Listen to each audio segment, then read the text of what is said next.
ចឹងខ្ញុំក៏សូមអំពាវនាវដល់ប្រជាពលរដ្ឋយើងនៅក្នុងការប្រើប្រាស់ផ្លូវនៅទីនេះដើម្បីធានាបាននូវសុវត្ថិភាពសូមប្រើប្រាស់ទៅតាមច្បាប់ចរាចរណ៍កុំឲ្យផ្លូវកាន់តែអាលងគ្រោះថ្នាក់កាន់តែច្រើនការជិះ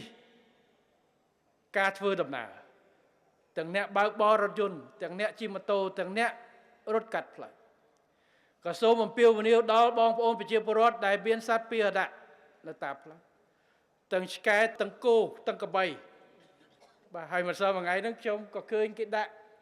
រូបគោរូបអីខ្ញុំសុំឲ្យប្រយ័ត្នប្រយែងតាមដែរ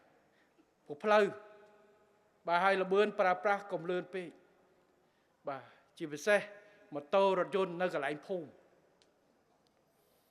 បាទប្រជាពលរដ្ឋឆ្លងកាត់ក្មេងរត់ឆ្លងកាត់គ្រោះថ្នាក់ការបាត់បង់ជីវិតដោយគ្រោះថ្នាក់ចរាចរណ៍យើងជាឃាតករសម្រាប់មនុស្សច្រើនជាងគេនៅកម្ពុជារបស់យើងប្រហែលឆ្នាំនេះក្រោយពីសង្គ្រាមកាលមុនមានគ្រាប់មីនការវាយគ្នាមានគ្រាប់កាភ្លើងបាញ់គ្នាចប់សង្គ្រាមមានគ្រាប់មីនឥឡូវគ្រាប់មីនយើងមួយឆ្នាំកាត់ក្រោម100នាក់តែគ្រោះថ្នាក់ចរាចរណ៍ច្រើនទី2ចូលរួមថែរក្សាបាទប្រព័ន្ធហេដ្ឋារចនាសម្ព័ន្ធរបស់យើងផ្លូវដែកផ្លូវថ្នល់សូមជួយបាទបើគេដាក់អំពូលតាមផ្លូវដែលជុះទៅចំណាំងផ្លាតសូមទៅកម្គាស់វាពួកកន្លែងខ្លះកោះលេងគេដាក់តាមផ្លូវចាក់ទៅជិះបើកយកកម្គាស់វាអានឹងលក់អត់បានថ្លៃទេតែជីវិតមនុស្សថ្លៃជាងហើយភូមិស្រុករបស់យើងត្រូវការ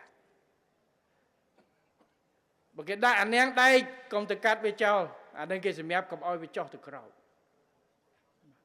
អានេះគឺដើម្បីរួមទាំងអស់គ្នាកាលមុនប្រហែលឆ្នាំមុនមានអ្នកទៅដោះទាំងប្រឡងផ្លូវអតេះភ្លើងទៀតបាទ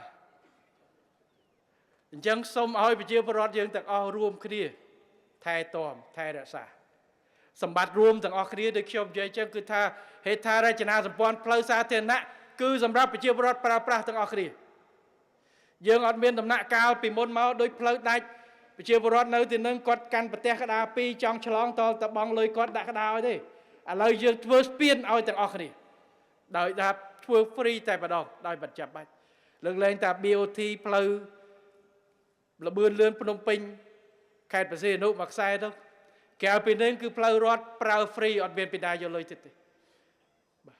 សំបីតែផ្លូវជាតិលេខ4កាលមុននេះរាជរដ្ឋាភិបាលក៏ទិញយកមកវិញដើម្បីបើកផ្លូវឲ្យប្រជាពលរដ្ឋប្រើផ្លូវនេះដូចគ្នាបើមានពីណាទាលុយអាហ្នឹងសូមតែបើបើកលឿនប៉លិសផាករឿងផ្សេងបាទខ្ញុំនិយាយយកលុយរបៀបឆ្លងកាត់ដោយ BOT អត់ទេបាទតែបើកលឿនប៉លិសផាកអត់បានអាហ្នឹងកុំគ្រោះថ្នាក់ទាំងអស់គ្នា